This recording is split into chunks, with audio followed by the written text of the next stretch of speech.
Hello दोस्तों। आज हम आपको एक ऐसी फिल्म के बारे में बताने जा रहे हैं जिसमें हॉरर, ड्रामा, रोमांस और बदला सब कुछ है, जो इस फिल्म को और भी शानदार बनाता है। यह फिल्म रूस और यूक्रेन के युद्ध के दौरान रूसी सैनिकों द्वारा यूक्रेनी महिलाओं के साथ किए गए अत्याचारों को दिखाती है। कहानी की शुरुआत एक डरावनी अंधेरी रात से होती है। एक घने जंगल में एक महिला अपनी जान बचाने के लिए इधर उधर भाग रही होती है। वह बहुत घायल भी थी। भागते भागते वह एक घर के पास पहुंचती है जहां लाल रंग की रोशनी जल रही थी। इससे पहले कि वह कुछ समझ पाती, एक काली परछाई आकर उस पर हमला कर देती है और फिर वह महिला को पकड़कर हवा में उठा लेती है। वह रहस्यमय शक्ति, एंटिटी, उस महिला के सामने एंड्री नाम लेती है। यह नाम सुनते ही महिला घबराकर नींद से जाग जाती है। भले ही यह एक डरावना सपना था, लेकिन ओलेना इससे बहुत ज्यादा डर जाती है। उसे समझ नहीं आ रहा था कि सपने में दिखने वाली वह रहस्यमयी शक्ति कौन थी और उसने एंड्री नाम क्यों लिया। इन सब बातों को सोचकर ओलेना बहुत घबरा जाती है और अपने मंगेतर एंड्री के पास चली जाती है। एंड्री और ओलेना एक साथ बहुत खुश थे। दोनों कुछ खूबसूरत पल बिताते हैं, जिससे साफ पता चलता है कि वे एक दूसरे से बहुत प्यार करते हैं। वे जल्द ही शादी करने वाले थे और इस समय यूक्रेन में साथ रह रहे थे। सुबह एंड्री ओलेना के लिए नाश्ता बनाकर अपने काम पर चला जाता है, लेकिन ओलेना के दिमाग में अभी भी वही डरावना सपना घूम रहा था। इसलिए वह अपनी आंटी येवदकिया को कॉल करती है। ओलेना उन्हें अपने डरावने सपने के बारे में बताती है और कहती है कि सपना में ऐसा लगा जैसे मौत एंड्री को लेने आई थी। येवदकिया यह सुनकर बहुत चिंतित हो जाती हैं और ओलेना से कहती हैं, अब समय आ गया है कि तुम एंड्री को कहीं दूर भेज दो, और उसे कहाँ और कैसे भेजना है यह तुम अच्छी तरह जानती हो। इसके बाद हम देखते हैं कि ओलेना और एंड्री एक साथ समय बिता रहे हैं। एंड्री और ओलेना बहुत खुश थे क्योंकि आज उनकी एनिवर्सरी थी। उन्होंने इस खास दिन को सेलिब्रेट करने के लिए एक छोटी सी पार्टी रखी, जहां दोनों ने एक दूसरे के साथ अपनी भावनाएं साझा की। लेकिन उनकी यह खुशी ज्यादा देर तक नहीं टिक पाती, क्योंकि यह साल 2022 था, जब रूस ने यूक्रेन पर हमला कर दिया। रूसी सैनिक यूक्रेन में घुस आए और उन्होंने कई अधिकारियों को अगवा कर लिया। रूसी सैनिकों के डर से आम लोग अपने घरों में छिपे रहने लगे। इस खतरनाक माहौल में एंड्री और ओलेना ने भी अपनी जान बचाने के लिए यहां से भागने का फैसला किया। लेकिन यूक्रेन के हर कोने में रूसी सैनिकों का कब्जा था। तब ओलेना ने एंड्री से कहा कि हमें आंटी येवदकिया के पास चले जाना चाहिए। आंटी येवदकिया का घर शहर से दूर जंगल के बीच एक सुनसान जगह पर था। यह घर वर्ल्ड वॉर के समय से मौजूद था और तब भी सैनिक वहां नहीं पहुंच पाए थे। यही वजह थी कि ओलेना ने जोर देकर कहा कि वे वहीं चलें। एंड्री को भी यह बात सही लगी और दोनों गाड़ी में बैठकर निकल पड़े। लेकिन रास्ते में कुछ रूसी सैनिकों ने उनकी गाड़ी रोक ली और उनसे सवाल जवाब करने लगे। सैनिकों ने उनकी पूरी तलाशी भी ली। एंड्री रूसी सैनिकों से बचने के लिए उनसे अच्छे से बात करने की कोशिश करता है, लेकिन सैनिक ओलेना के साथ गलत व्यवहार, मिसबिहेव करने लगते हैं। एंड्री किसी तरह इस स्थिति से बाहर निकलना चाहता था, इसलिए वह गुस्सा रोककर चुपचाप बैठा रहता है। पूछताछ के बावजूद सैनिक उन्हें जाने नहीं देते। वे अपने चीफ से ओलेना की मांग करते हैं ताकि वे उसके साथ जबरदस्ती कर सकें। चीफ भी इसके लिए तैयार हो जाता है। जैसे ही सैनिक ओलेना के पास पहुंचते हैं और उसे छूने की कोशिश करते हैं, एंड्री का गुस्सा फूट पड़ता है। वह अपनी बंदूक निकालकर सैनिकों पर गोलियां चलाना शुरू कर देता है। इस हमले में एक सैनिक मारा जाता है, जबकि दूसरा गंभीर रूप से घायल हो जाता है। किसी तरह एंड्री और ओलेना वहां से बचकर अपनी आंटी येवदकिया के घर पहुंच जाते हैं। घर पहुंचते ही ओलेना जल्दी से अपने डॉग को गाड़ी से बाहर निकालती है।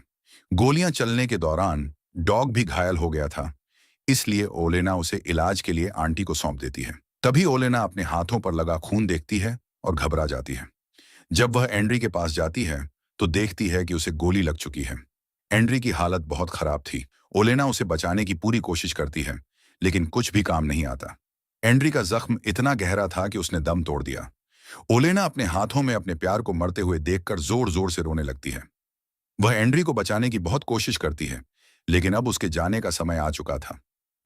मौत एंड्री को अपने साथ ले जाती है और ओलेना को एहसास होता है कि जो संकेत उसे सपनों में मिल रहे थे, वे अब सच हो चुके हैं।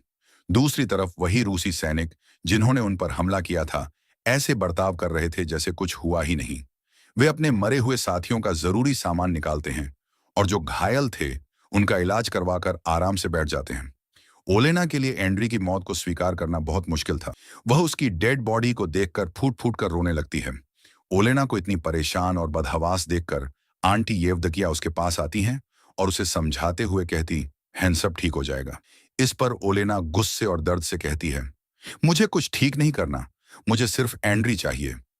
ओलेना आगे कहती है, मैं कई जिंदगियां जी चुकी हूं, हजारों युद्ध देखे हैं और कई अपनों को खोया है, लेकिन एंड्री को खोने का दर्द सबसे बड़ा है। पहली बार जब मैं एंड्रे के साथ थी, तब मैंने एक नॉर्मल लड़की बनकर प्यार को महसूस किया था, लेकिन ये खुशी भी मुझसे छीन ली गई। ओलेना फैसला करती है, जिन लोगों की वजह से एंड्री की जान गई, वह उन्हें चैन से नहीं जीने देगी। वह गुस्से से कहती है, मैं उन्हें तड़पा तड़पा कर मारूंगी, उनका जीना इतना मुश्किल बना दूंगी कि उन्हें जिंदगी से ज्यादा मौत आसान लगेगी। इतना कहने के बाद ओलेना वहां से जाने लगती है और आंटी येवदकिया से एंड्री की डेड बॉडी को जलाने के लिए कहती हैं। इसके बाद ओलेना एक कुल्हाड़ी लेकर घर में बनी एक गुप्त सीक्रेट दीवार के पास जाती है और उसे तोड़ने लगती है। दीवार टूटने के बाद वह एक छुपे हुए कमरे, सीक्रेट चैम्बर में प्रवेश करती है।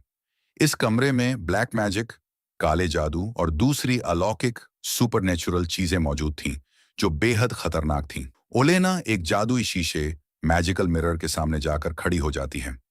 वह धीरे धीरे अपने सारे कपड़े उतार देती है। जैसे ही वह शीशे में देखती है, हम देखते हैं कि उसकी दोनों कलाई पर बने टैटू असल में जादुई बेड़ियों की तरह नजर आते हैं। ओलेना इन टैटू जैसी बेड़ियों को काटने के लिए अपनी कलाई पर धारदार चाकू चलाती है और उन्हें तोड़ देती है।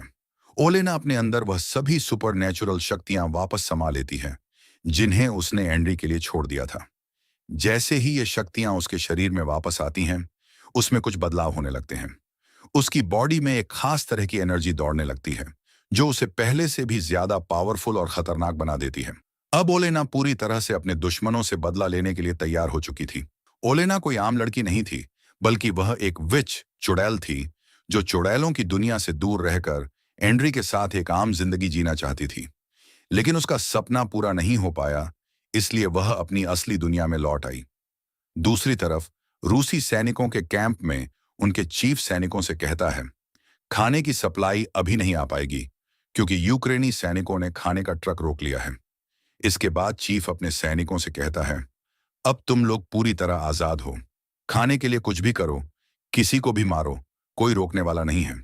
चीफ की ये बातें सुनकर सैनिक बहुत खुश हो जाते हैं और अलग अलग जगहों पर खाना ढूंढने के लिए निकल पड़ते हैं। कुछ सैनिक एक घर में घुसते हैं, जहां एक बूढ़ा आदमी उन्हें रोकने की कोशिश करता है और उन्हें वहां से भगाने लगता है, लेकिन निर्दयी रूसी सैनिक उसे बेरहमी से मार डालते हैं और जबरदस्ती उसके घर में घुस जाते हैं। घर में उन्हें उसकी बेटी काटिया नजर आती है। सैनिक काटिया को बंधक बनाने की कोशिश करते हैं, लेकिन वह किसी तरह उनसे बचकर भागने लगती है। हालांकि वह ज्यादा दूर नहीं भाग पाती और सैनिक उसे पकड़कर बेहोश कर देते हैं। इसके बाद एक सैनिक मौके का फायदा उठाकर काटिया के साथ जबरदस्ती करने लगता है। जब काटिया को होश आता है, तो वह जोर जोर से चीखने और चिल्लाने लगती है, लेकिन वह निर्दयी रूसी सैनिक उस पर कोई रहम नहीं करता। दूसरी तरफ कुछ सैनिक मजे के लिए एक घर पर फायरिंग करने लगते हैं। जब एक लेडी यह सब देखती है, तो वह सैनिकों को समझाते हुए कहती है, तुम लोग इंसान हो, इंसान ही बनकर रहो, जानवरों जैसा बर्ताव मत करो। लेडी की यह बात सुनकर सैनिकों को गुस्सा आ जाता है और वे बिना किसी दया के उसे गोली मार देते हैं, जिससे उसकी वहीं मौत हो जाती है। इसके बाद सैनिक एक कैंप के पास पहुंचते हैं, जहां काटिया को भी लाया जाता है, ताकि सभी सैनिक उसका मनोरंजन कर सकें। लेकिन तभी हम देखते हैं कि ओलेना एक खूनी अनुष्ठान रिचुअल कर रही होती है। यह अनुष्ठान उस सैनिक पर किया गया था जिसे एंड्री ने गोली मारकर घायल कर दिया था। जैसे ही ओलेना अनुष्ठान पूरा करती है, घायल सैनिक का जख्म और ज्यादा गहरा हो जाता है और वह असहनीय दर्द में तड़पने लगता है। थोड़ी देर बाद इस सैनिक के मुंह से अचानक बालों का एक गुच्छा और एक पेपर का टुकड़ा बाहर निकलता है। पेपर पर लिखा होता है, यह जंगल तुम सबकी कब्र बन जाएगा। यह सब देखकर और पढ़कर सैनिक बहुत ज्यादा डर जाता है और बाकी सैनिक भी घबराने लगते हैं। घायल सैनिक की हालत इतनी खराब हो जाती है कि वह दर्द से तड़पते हुए वहीं दम तोड़ देता है। दूसरी ओर चीफ को रात में एक डरावना सपना आता है, जिसमें वह देखता है कि ओलेना खून से लथपथ खड़ी है और कह रही है कि वह सभी सैनिकों को मार डालेगी। यह सपना देखकर चीफ घबरा जाता है और तुरंत सैनिकों को आदेश देता है कि काटिया को यहां से दूर फेंक दिया जाए। सैनिक चीफ के आदेश का पालन करते हैं और काटिया को एक सुनसान जगह पर ले जाकर फेंक देते हैं। उसी समय ओलेना वहां आ जाती है और काटिया से पूछती है, क्या तुम्हें बदला चाहिए? काटिया कुछ नहीं कहती, लेकिन उसकी आंखों में छुपा दर्द यह साफ जाहिर करता है कि वह बदला लेना चाहती है। ओलेना यह समझ जाती है और उसे अपने साथ शामिल करने का मन बना लेती है। इधर जब एक सैनिक यूरिन करने जाता है तो उसे देखकर सिहरन हो जाती है, क्योंकि उसकी यूरिन की जगह से खून निकलने लगता है। वह घबराकर बाकी सैनिकों को यह बात बताने की कोशिश करता है। इसके बाद हमें दो और सैनिकों को दिखाया जाता है, जिनमें से एक को ओलेना अपनी मनोवैज्ञानिक शक्तियों से काबू में करने की कोशिश करती है। लेकिन जब वह उसे मारने के लिए आती है तो उसकी जेब से गिरती फैमिली फोटो देख उसकी भावनाएं बदल जाती हैं और वह उसे छोड़ देती है। अब ओलेना अपने बदले की योजना को अंजाम देने के लिए दूसरे सैनिक को लालच देने का फैसला करती है। वह जमीन पर बहुत सारे पैसे बिखेर देती है। पैसे देखकर सैनिक का लालच जाग जाता है और वह उन्हें उठाने के लिए आगे बढ़ता है, लेकिन यह ओलेना के जाल का एक हिस्सा था। अगली सुबह सभी सैनिक जब अपने फोन देखते हैं तो उनमें एक डरावना मैसेज दिखाई देता है, तुम सबकी कब्र इसी जंगल में बनेगी। यह मैसेज पढ़कर सारे सैनिक डर और घबराहट में आ जाते हैं और एक दूसरे को देखने लगते हैं। लेकिन चीफ इस डरावने संदेश पर ज्यादा ध्यान नहीं देता, क्योंकि उसे भूत प्रेत और काली शक्तियों पर बिल्कुल भी यकीन नहीं था। वह इसे दुश्मनों की एक चाल मानता है और अपने सभी सैनिकों को अलर्ट रहने के लिए कहता है। इसी बीच एक सैनिक बाकी साथियों को जंगल की एक भयानक जगह पर ले जाता है, जहां चारों तरफ लकड़ी की डरावनी गुड़ियां, वूडू डॉल्स लटकी हुई थीं। इसके बाद सैनिकों को एक भयावह दृश्य देखने को मिलता है। उनका एक साथी पेड़ से बंधा हुआ था। उसकी हालत बहुत खौफनाक थी। उसके बाल उखाड़ दिए गए थे, उसके होंठ सिल दिए गए थे, उसका पेट फाड़ दिया गया था। यह भयानक नजारा देखकर सभी सैनिक सन्न रह जाते हैं। जैसे ही एक सैनिक अपने बंधे हुए साथी को बचाने के लिए आगे बढ़ता है, तभी एक भयंकर धमाका होता है। दरअसल ओलेना ने वहां एक बम ट्रैप बिछा रखा था और सैनिक उस ट्रैप में फंसकर वहीं मारा जाता है। यह देखकर बाकी सैनिक गुस्से में आ जाते हैं और अपने साथी को डांटते हुए कहते हैं कि उसे इतना लापरवाह नहीं होना चाहिए था। इधर हम ओलेना को एक खतरनाक और शक्तिशाली रिचुअल परफॉर्म करते हुए देखते हैं। इस अनुष्ठान में वह एक डरावने दानव डीमन को बुलाती है और फिर उसे अपने अंदर समाहित कर लेती है, ताकि उसकी भयानक शक्तियां उसे मिल सकें। उसी समय यवोकिया, ओलेना की आंटी, अपने घर के बाहर आती है और देखती है कि आसमान से मरी हुई पक्षियों की बारिश हो रही है। यह देख यवोकिया डर जाती है और जल्दी से ओलेना के पास जाती है। जब वह ओलेना को देखती है तो समझ जाती है कि अब ओलेना अपने बदले के रास्ते पर बहुत आगे बढ़ चुकी है और अब उसे रोक पाना नामुमकिन है। यह सब ओलेना के लिए भी बेहद खतरनाक था। इसलिए यावतकिया उसे समझाने की कोशिश करती है और कहती है, अगर तुमने यह सब अभी नहीं रोका तो इसका अंजाम तुम्हें भी भुगतना होगा। लेकिन ओलेना उसकी एक भी बात नहीं सुनती और जवाब देती है, मुझे अपने अंजाम की कोई परवाह नहीं है। मैं अपने बदले के लिए किसी भी हद तक जा सकती हूँ। अगर मर भी जाऊं तो भी मुझे कोई गम नहीं होगा। यह सुनकर यवतकिया भावुक हो जाती है और कहती है, मैंने ही तुम्हें विच बनाकर एक नई जिंदगी दी थी और अब तुम मुझे ही अकेला छोड़कर जाना चाहती हो। लेकिन ओलेना अब पूरी तरह से अपने बदले की आग में जल रही थी और उसकी कोई भी बात मानने के लिए तैयार नहीं थी। इधर हम एक रूसी सैनिक को देखते हैं, जिसे अपनी परिवार की एक फोटो मिलती है। इस फोटो में उसकी पत्नी और बेटा खून से सने हुए दिखाई देते हैं, क्योंकि ओलेना ने अपने काले जादू से इन्हें मार दिया था। इसी फोटो का इस्तेमाल करके ओलेना ने एक डरावना रिचुअल भी परफॉर्म किया था। यह देखकर सैनिक बहुत ज्यादा डर जाता है और अपनी परिवार को देखने के लिए घर जाने की जिद करने लगता है। लेकिन चीफ उसे शहर जाने की इजाजत नहीं देता, इसलिए वह खुद ही एक टैंक लेकर निकल पड़ता है। रास्ते में ओलेना उसके साथ माइंड गेम खेलना शुरू कर देती है। वह सैनिक के दिमाग में ऐसे विचार भर देती है कि वह उलझन में आकर अपने ही दो साथियों को टैंक से कुचलकर मार देता है। यह देख बाकी सैनिक गुस्से में आ जाते हैं और उसे बुरी तरह पीटते हैं। हालांकि सैनिक अपने साथियों को समझाने की कोशिश करता है, लेकिन कोई उसकी बात नहीं मानता। वहीं दूसरी तरफ कैंप पर अचानक बम अटैक हो जाता है। इस अटैक से बचकर सभी सैनिक इधर उधर भागने लगते हैं। इन्हीं में से एक सैनिक जंगल में चला जाता है। यही सैनिक वह था जिसने एक मासूम औरत को गोली मारी थी। जंगल में उसे वही औरत की साइकिल दिखाई देने लगती है और फिर उसका भूत भी आकर उसे डराने लगता है। ये देख सैनिक बुरी तरह घबरा जाता है और डर के मारे पागलों की तरह इधर उधर भागने लगता है। एक सैनिक अपनी जान बचाने के लिए भागता है, लेकिन तभी उसके सामने चीफ आ जाता है। चीफ उसके माथे पर एक निशान बनाते हुए कहता है, तुम्हारे मरने का समय आ गया है। लेकिन असल में वह चीफ नहीं, बल्कि ओलेना होती है, जो सैनिक को मार देती है। ओलेना उसे मारने के बाद बेरहमी से उसका दिल निकाल लेती है और अपने घर लौट जाती है। जब बाकी सैनिक वहां पहुंचते हैं और उसकी लाश देखते हैं, तो हैरान रह जाते हैं। उन्हें यकीन नहीं होता कि दुश्मन इतना क्रूर हो सकता है। उनमें से एक सैनिक कहता है कि यह किसी सुपरनैचुरल ताकत का काम है, लेकिन चीफ इस पर विश्वास नहीं करता और उसे डांटकर चुप करा देता है।